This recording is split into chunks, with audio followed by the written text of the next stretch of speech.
Class 8th. Now today we'll discuss chapter 6, human resources. Human resources or people are the greatest asset to a nation. The natural resources are utilized by man to convert them into useful goods. Man with his skill and knowledge transforms natural resources into valuable goods. Production of goods and provision of services are done by human beings. Man is not only the producer of goods but a consumer as well. Hence, the study of population is very significant. The statistical study of population is called demography. Human resource, मानव संपदा एक बहुत बड़ी संपत्ति होती है राष्ट्र के लिए. नेचुरल रिसोर्स मैन के द्वारा यूटिलाइज किए जाते हैं और मैन के अंदर, मनुष्य के अंदर स्वयं अपनी स्किल या नॉलेज जो होती है उसको ह्यूमन रिसोर्स कहा जाता है.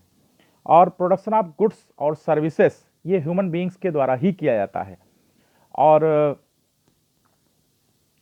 मैन जो होता है ये किसी सामान का सिर्फ उत्पादक ही नहीं होता है बल्कि उसका उपभोक्ता भी होता है. अर्थात वो उसको सिर्फ उत्पन्न ही नहीं करता, उसका उपयोग भी करता है. और इसीलिए ये जो स्टडी ऑफ पॉपुलेशन है एक विशेष महत्व रखती है और स्टडी ऑफ पॉपुलेशन को डेमोग्राफी कहा जाता है. The quality of human resource is more important than the quantity. Human resource की क्वालिटी ज्यादा इंपॉर्टेंट है अपेक्षाकृत क्वांटिटी के. अर्थात ज्यादा मनुष्यों का होना इंपॉर्टेंट नहीं है, कितने मनुष्य ऐसे हैं जिनके अंदर अपनी क्वालिटी है, विशेष गुण हैं.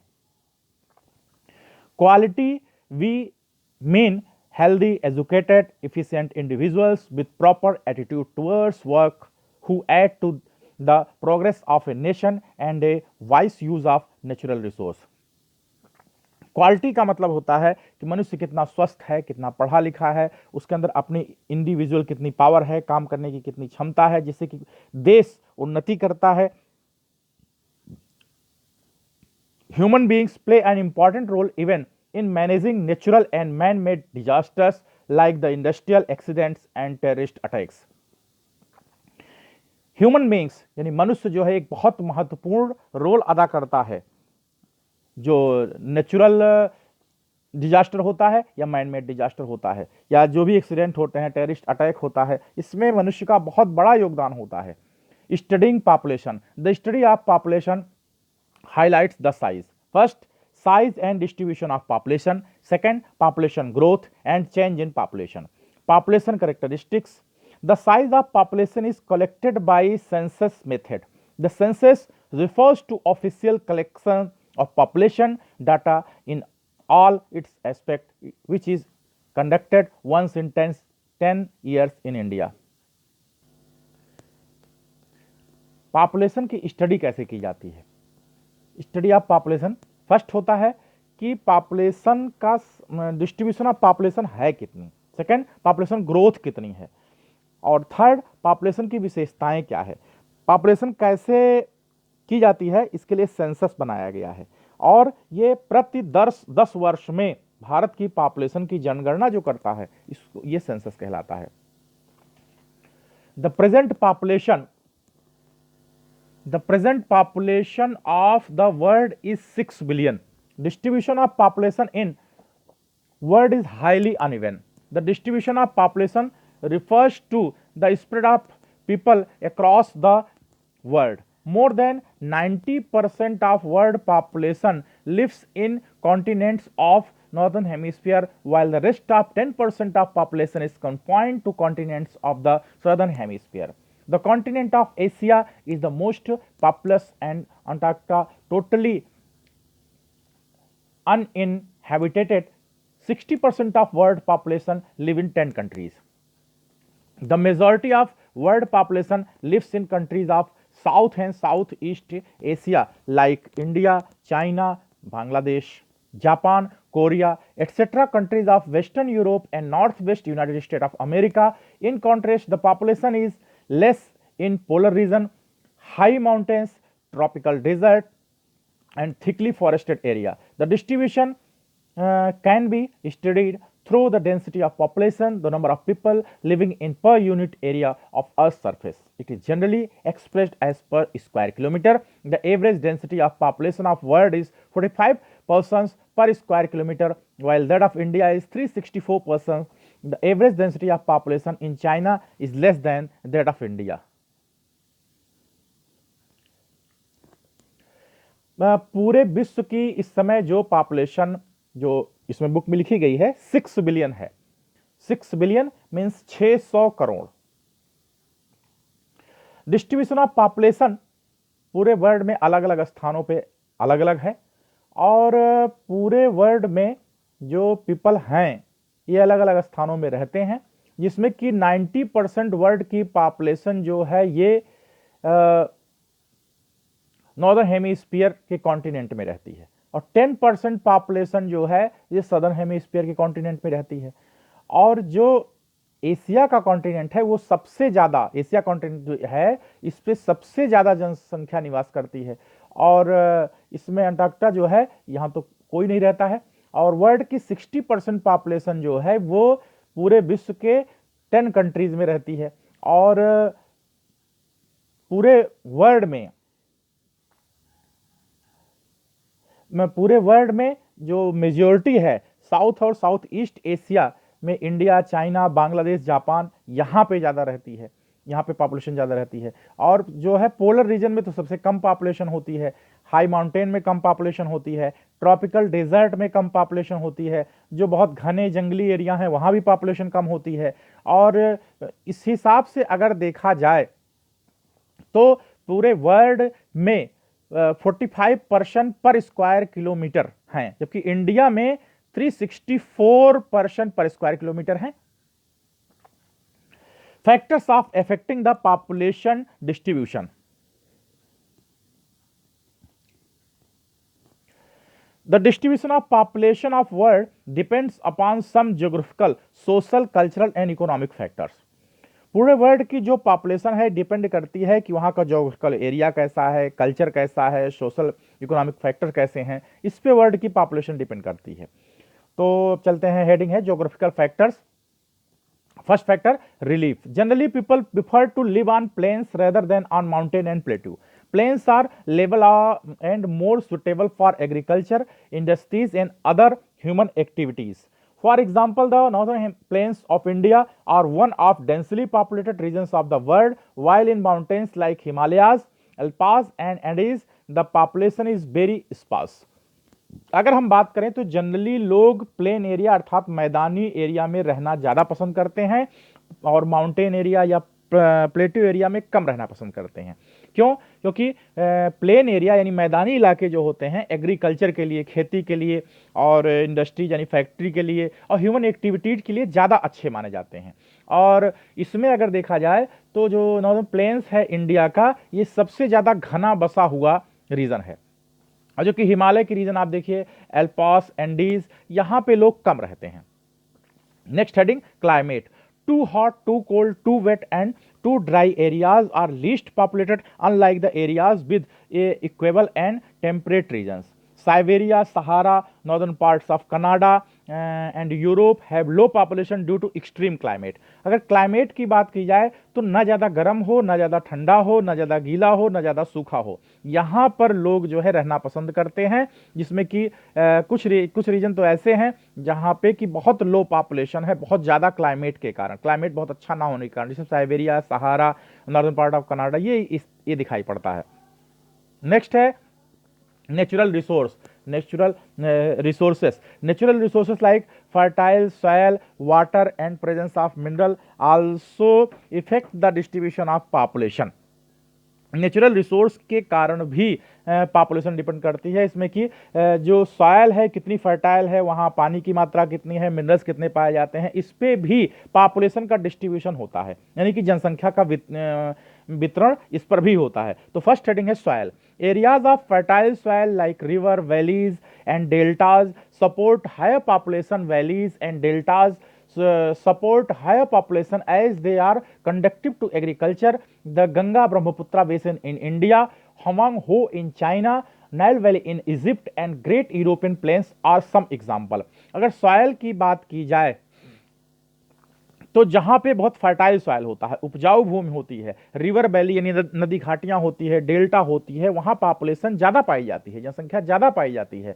और क्योंकि इसमें एग्रीकल्चर खेती बहुत अच्छी हो सकती है, जिसमें आप गंगा ब्रह्मपुत्रा का एरिया है, और हवंग हो रिवर चाइना की है, और नाइल वैली इजिप्ट की है, यहाँ पे पॉपुलेशन ज्यादा पाई जाती है। क्यों? क्योंकि यहाँ पे एग्रीकल्चर बहुत इजीली हो सकता है। Water, areas of abundant water like river valleys support higher density of population, while the areas with less water like desert support very low density of population. अब अगर वाटर की बात की जाए तो जहां पे पानी पर्याप्त मात्रा में पाया जाता है वहां पे भी पॉपुलेशन ज्यादा होती है। इसे नदियों के किनारे यहाँ पे पॉपुलेशन ज्यादा होगी। डेजर्ट एरिया में पानी की कमी होती है, पानी कम होता है, इसलिए यहाँ पॉपुलेशन कम पाई जाती है। Minerals, the presence of minerals also attract more people than areas which are devoid of minerals. The gold rush of Australia and the discovery of oil in the Middle East countries led to the colonization of people in these area and support a large population. Minerals जहाँ पे पाए जाते हैं वहाँ पे भी लोग ज़्यादा जाते हैं, वहाँ पे भी लोग रहते हैं, जिसमें कि आपका गोल्ड रश एरिया ऑस्ट्रेलिया का है। कई जगह पे जो है कई जगह पे जहाँ ऑयल पाए जाते हैं वहाँ पे भी लोग इस प्रकार से रहते हैं, पॉपुलेशन ज़्यादा होती है। Social, cultural and economic factors. First, social. Areas where basic amenities like housing, education, health, sanitation, etc. are available are more densely populated like Delhi. Area जहां पर सुविधाएं बहुत होती है वहां पे भी पॉपुलेशन अच्छी पाई जाती है, जिसमें कि हाउसिंग अच्छी हो, एजुकेशन फैसिलिटी अच्छी हो, हेल्थ की फैसिलिटी अच्छी हो, सैनिटेशन अच्छा हो यानी साफ सफाई, वहां पे भी लोग रहना ज़्यादा पसंद करते हैं, जिसमें कि आप दिल्ली का एरिया ले सकते हैं। Cultural, places where religious centers like Varanasi, Badrinath, Jerusalem, Vatican City, etc. also support more population. Cultural city जहां होती है वहां पे भी लोग रहते हैं, जिसमें कि रिलीजियस सेंटर माने जाते हैं, Varanasi, Badrinath, Jerusalem, Vatican city, यहाँ पे भी लोग रहना ज़्यादा पसंद करते हैं। Economic, Industry developed region of world provide large scale employment opportunity to the people and thus support higher density of population like Mumbai, London, Osaka and Pittsburgh. जहां पे कि रोजगार के ज्यादा अवसर होते हैं, लोगों को नौकरियां मिलने की संभावनाएं ज्यादा होती हैं, वो भी एरिया बहुत ज्यादा घना होता है, वहां भी लोग रहना पसंद करते हैं, जिसमें कि मुंबई, लंदन, ओसाका और पिट्सबर्ग है। Population change, the density of population keeps changing from time to time. The population change thus refers to change in number of people during a given period of time. The world population has increased many times over the last few centuries. The population change is mainly due to the change in the number of births and deaths. The population change was negligible in the beginning of human history until the 18th century, as the birth rate and death rate were equally high due to unfavorable climatic conditions, lack of medical technology, shortage of food, poverty, hunger and starvation. People were dying in large number, thus the growth of population was less. In 1850, the world population reached 1000 million or 1 billion. In the next 80 years, in 1930, the population doubled to 2000 million in the next 40 years. The population reached 4 billion at the beginning of the 21st century. The world population had crossed 6 billion. Sudden increase in population was mainly due to advancement of medical technology and a reduction in death rate. Availability of food and employment opportunity have contributed to an increase in birth rate. The population change is determined by births, deaths and migrations. Birth rate refers to number of live births per 1000 population. Death rate refers to number of deaths per 1000 population. Migration refers to movement of people from one place to another.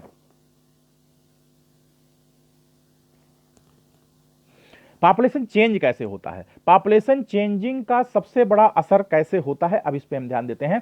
पूरे world की population पिछले कुछ दशकों में, सेंचुरियों में बहुत तेजी से बढ़ी है। पॉपुलेशन चेंज का मेन कारण है कि बर्थ रेट और डेथ रेट क्या है, डेथ रेट और बर्थ रेट क्या है। पॉपुलेशन चेंज जो होता है जनरली ह्यूमन हिस्ट्री में 18th सेंचुरी में बर्थ रेट और डेथ रेट लगभग बराबर बहुत ज़्यादा हाई हुआ करती थी, और इसका कारण क्या था? अनफेवरेबल कंडीशन थी, मतलब उस समय डेथ रेट बहुत ज़्यादा थी, बर्थ रेट और डेथ रेट दोनों बहुत ज़्यादा थी। रीज़न क्या था? मेडिकल फैसिलिटी बहुत कम थी, खाने की कमी थी, गरीबी ज़्यादा थी, लोग भूखे ज़्यादा मरते थे और इसलिए मरने वालों की संख्या बढ़ती चली गई और इसलिए पॉपुलेशन ग्रोथ जो थी वो कम थी। बट अगर 1850 में देखा जाए तो 1850 में पॉपुलेशन वो 1000 मिलियन अर्थात 1 बिलियन पहुंच गई और अगले 80 ईयर में यानी अगले 80 सालों में अर्थात मान लिया जाए 1930 में पॉपुलेशन जस्ट डबल हो गई अर्थात 2000 मिलियन हो गई और नेक्स्ट 40 ईयर में यानी अगले 40 सालों में पॉपुलेशन 4 बिलियन हो गई और उसके बाद अगर देखी जाए तो 21 सेंचुरी में लगभग ये 6 बिलियन क्रॉस कर गई। इतनी तेजी से जनसंख्या के बढ़ने का मेन कारण क्या था? इसका मेन कारण क्या ये था कि जो है मेडिकल टेक्नोलॉजी बहुत तेजी से बढ़ी थी, डेथ रेट में कमी आई थी, लोगों के पास अब भोजन था, रोजगार के अवसर थे, नौकरी के अवसर थे, इसलिए जो है बर्थ रेट बढ़ रहा था और पॉपुलेशन चेंज जो होती है ये होता कैसे है? बर्थ रेट क्या है, डेथ रेट क्या है, माइग्रेशन कैसे हो रहा है? बर्थ रेट क्या होता है कि 1000 पीपल में कितने लाइव बर्थ्स है, ये बर्थ रेट है। डेथ रेट क्या है कि 1000 पॉपुलेशन में कितनी डेथ हो रही है, ये डेथ रेट है। माइग्रेशन क्या है? माइग्रेशन का मतलब कि पीपल एक स्थान से दूसरे स्थान पे मूव करके जो जाकर के रहने लगते हैं उसको माइग्रेशन कहा जाता है। Migration and change, the difference between birth rate and the death rate of country is called the natural growth rate of population. The increase in world population today is due to rapid increase in natural growth rate. Migration is another component which change the size of population of country. There can be two types of migration, mainly within country or between countries. Migration or immigration increase the population while out migration or immigration reduce the population. In some countries like USA having large scale employment opportunity, there are a lot of immigrants, while in some countries of Africa like Somalia and Sudan there is a less population as there is an out migration of people. Generally the out migration takes place between developing and underdeveloped countries, and developed countries either for employment or education or better status etc. Internal migration is mainly seen between rural and urban areas due to better amenities, employment, education and health facility. तो ये migration होता क्यों है, migration change है क्या? तो इसमें अगर हम बात करें तो पूरे वर्ल्ड की अगर बात करें तो वर्ल्ड पॉपुलेशन आज जो है बहुत तेजी से नेचुरल ग्रोथ रेट के कारण है। माइग्रेशन एक दूसरा एक मेन कंपोनेंट है जिससे कि पॉपुलेशन साइज किसी कंट्री की घटती या बढ़ती है। इसमें दो प्रकार का माइग्रेशन होता है, एक तो कंट्री के अंदर जो माइग्रेशन होता है उसको इमिग्रेशन भी कहा जाता है, और एक होता है आउट माइग्रेशन। आउट माइग्रेशन इसमें कुछ कंट्रीज अगर आप ले लीजिए तो यूएसए में बहुत तेजी से रोजगार बढ़ा है, अपॉर्चुनिटी बढ़ी है, इसलिए यहाँ पे लोग ज़्यादा रहना शुरू किए हैं। और सोमालिया, सूडान, यहाँ पे लेस पॉपुलेशन है, यहाँ से लोग जा करके वहाँ रह रहे हैं।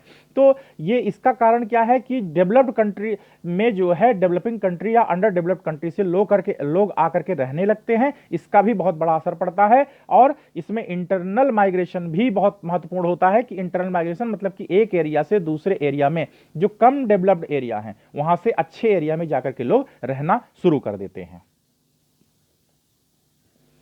Pattern of population change. In the demographic cycle, there are different patterns of population change in different countries of the world. Though the world population has registered an increase, all the countries in the world do not experience the same pattern of growth. Countries like Kenya have high growth rate of population of more than 2% per annum, while countries like UK have shown growth rate of population of less than 2% per annum. The high growth rate of population is due to high birth rate and low birth rate. This is mainly because of the development of health, sanitation and other civic amenities leading to decline in death rate, but birth rate are still high, leading to high growth rate of population. The low growth rate of population is due to low birth rate and low death rates. अगर demographic cycle को देखा जाए, जननांगिकी cycle को देखा जाए तो इसमें population change पूरे वर्ल्ड में बहुत तेजी से हुआ है। इसका कारण क्या है कि पूरे वर्ल्ड में जो पॉपुलेशन रजिस्टर्ड की गई है बढ़ते हुए नंबरों में, वर्ल्ड में इसमें सेम पैटर्न का ग्रोथ रेट हर कंट्री में नहीं है।